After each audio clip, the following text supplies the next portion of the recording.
चाय एक कप की कहानी। कितनी देर से फोन कर रही हूँ मम्मी, आप कहाँ थे? घर में सब ठीक तो है ना? प्रतीक्षा ने घबराते हुए मम्मी से पूछा। मम्मी रजनी ने कहा, बेटा सब ठीक है, बस अभी मार्केट से ही आ रही हूँ तो फ्रेश होने के लिए बाथरूम में चली गई थी, इसलिए तुम्हारा फोन नहीं उठा पाई। रजनी जी ने पानी का गिलास पीते हुए बेहद थकी आवाज में कहा। प्रतीक्षा ने कहा, मैंने कितनी बार कहा है मम्मी, आप अकेले बाजार मत जाया कीजिए, साथ में पापा को भी ले जाया कीजिए, लेकिन आप मेरी बात मानती ही कहाँ हैं, अकेले ही चली जाती हैं बाजार। प्रतीक्षा ने गुस्साते हुए अपनी मम्मी से कहा, तुम्हारे पापा आराम कर रहे थे बेटी, इसलिए मैंने उन्हें उठाना सही नहीं समझा।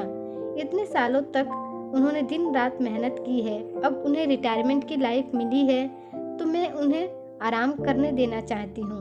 हंसते हुए रजनी जी ने अपनी बेटी प्रतीक्षा से कहा, और आपका रिटायरमेंट माँ?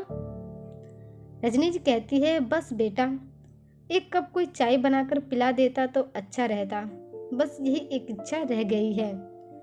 अच्छा फोन रखती हूँ, तेरे पापा को चाय देने का वक्त हो रहा है।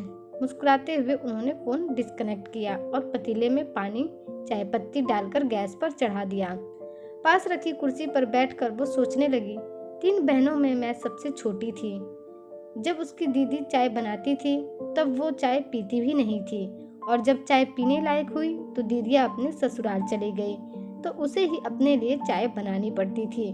घर में कोई रिश्तेदार आए अथवा माँ की सहेलियाँ आए, चाय बनाने का आदेश उसे ही दिया जाता था।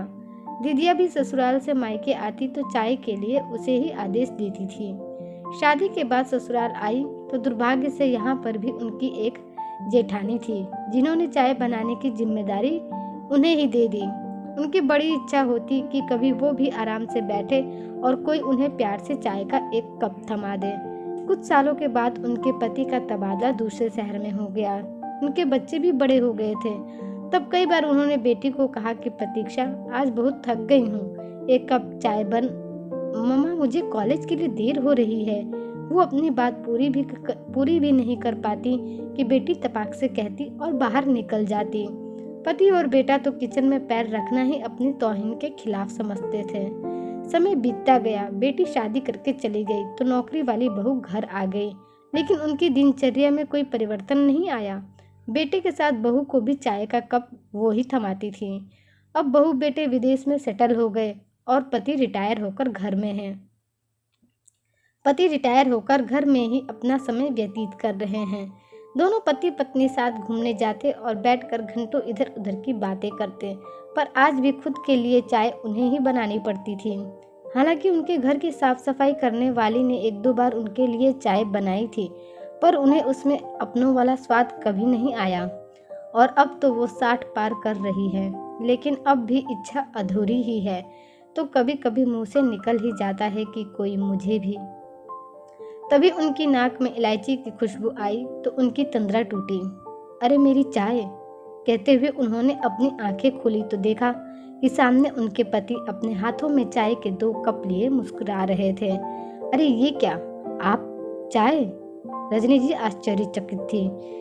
उनके हाथ में चाय का कप थमाते हुए उनके पति बोले, तुम्हारी रिटायरमेंट लाइफ की शुरुआत मेरे हाथ की बनी चाय के एक कप से हो रही है। आज पहली बार रजनी जी चाय की चुस्कियों का आनंद उठा रही थी, क्योंकि उनके दाम्पत्य जीवन की यह दूसरी पारी जो शुरू हो चुकी थी। आज की चाय पीकर उन्हें अपनेपन का एहसास हुआ था, जो वह आज तक ढूंढती आई थी। दोस्तों, आपको मेरी आज की कहानी कैसी लगी कमेंट करके ज़रूर बताइएगा। ऐसी ही कहानियों के लिए हमारे चैनल को सब्सक्राइब कर लीजिए। धन्यवाद।